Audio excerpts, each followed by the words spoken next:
Oh, okay. Hey, what's up mga idol? Dito na naman tayo sa fishing spot at tayo magbe-bait and weight. Gamit pala tayo ng hipon mga idol. Ito yung hipon na inasinan natin. Ang purpose pala nito sa mga nagtatanong bakit natin nilagyan ng asin, ito ay pampakunat mga idol para hindi kaagad-agad mauubos pag may mga malilit na isda na kumakain sa ating bait habang nasa tubig. At siya nga pala mga idol, ay may huli na tayo na dalawa.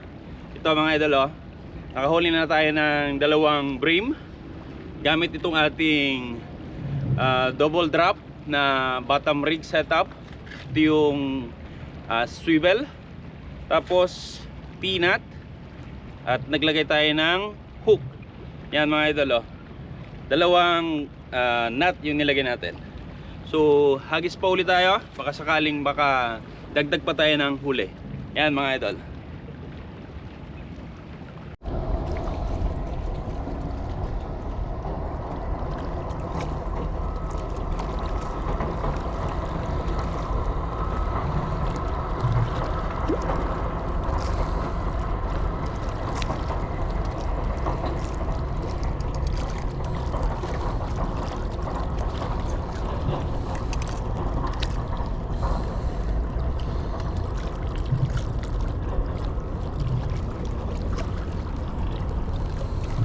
You know, lakas.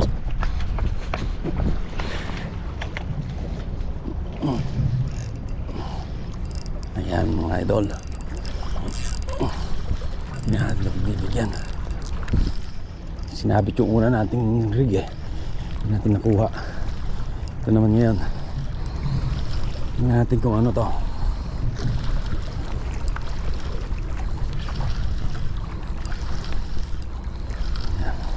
Malakas talagang iniyo ko yung ating rod. Yung una kasi kay Karin ganun din malamang pareha sila. Yan dalawa, dalawang bream.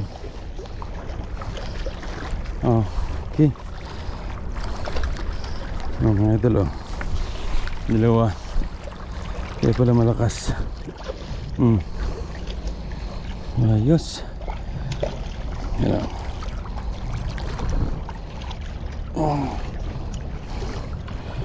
Okay, dalawa.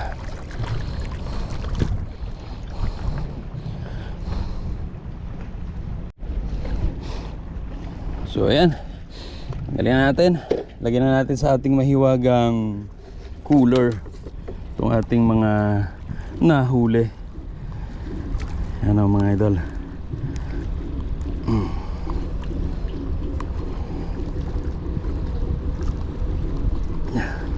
hirap pala tanggalin.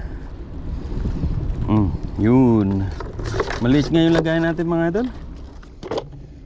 Pang nura lang ata talaga yung cooler na to.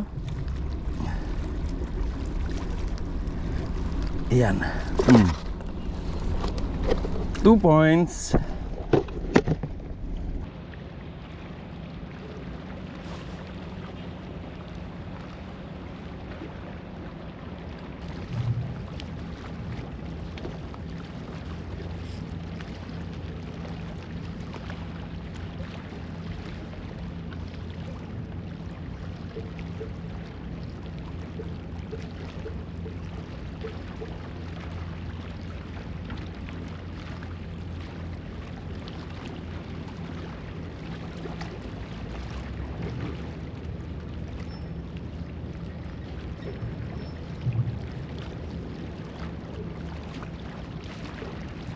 Oh, it's crops.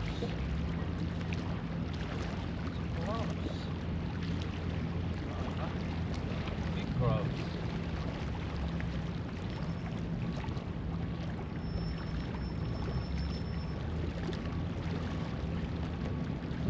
Ayan sa blue crops. Ito mga idol, blue crabs. Nakuha ng ating bottom rig. Sarap nito.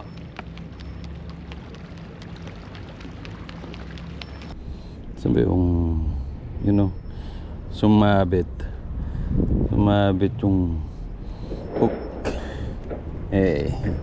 Sarap nito. Sumasamayin na natin dito. Buhay pa, oh.